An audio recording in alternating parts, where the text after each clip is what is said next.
Dave Norton is a GTA 5 character we know little to nothing about other than the fact that he at some point started working for the FIB and had an unremarkable career up until his deal with Michael Townley in 2004. But what was Dave's life like after Prologue and before Michael got back into the game? Well, let's just see what we know. So after Prologue, Dave, as he said and by the book, was everywhere in every newspaper, on the evening news, everywhere across the US. He was known as the guy who killed the Big Cheese in, at the time, America's Most Wanted heist crew, Michael Townley. He got promoted, got famous, got a shit ton of money, and was pretty set for life. And his accomplice Michael was on the other side of the country with a new identity. He also continued to receive an unspecified 5-figure sum of money that Michael was paying him on a monthly basis. Even if he was paying him the smallest amount possible at $10,000 a month, that's still a lot of fucking money. So financially, he was pretty good. Some years after Prologue, but before the main storyline, my assumption being around 2010 or 2011-ish, Dave got his hands on a letter sent to the prison system, and it was addressed to Brad. This letter was sent by Trevor from Sandy Shores, which Dave figured out after writing to Trevor pretending to be Brad, all as a means to lure Trevor out to capture him as well. One thing that Trevor didn't know is that Dave was the one sending the letters, and also the fact that Brad, who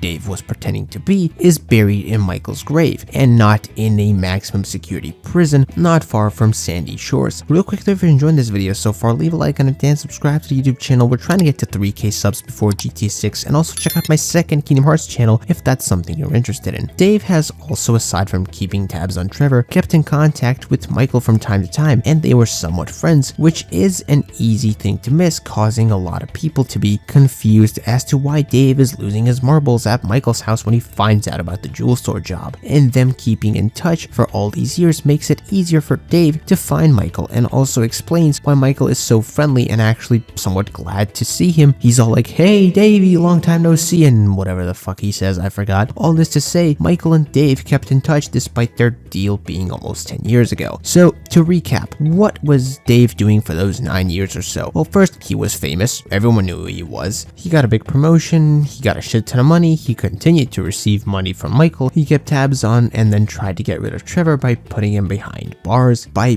pretending to be Brad via email, which is how Trevor got the idea that Brad was in prison in the first place. And lastly, while trying to trick Trevor and put him behind bars, he also kept in touch with Michael from time to time, who he seemed to develop somewhat of a friendship with as well. And with that said, I want to thank you for watching this video. Leave your thoughts and opinions on this topic in the comments down below. Are you a fan of Davey, or is he just a meh character? I'm a pretty big fan of Davey, I gotta say. I wish we got more of him on screen, and I wish that he said more. And until the next video stream, bye bye.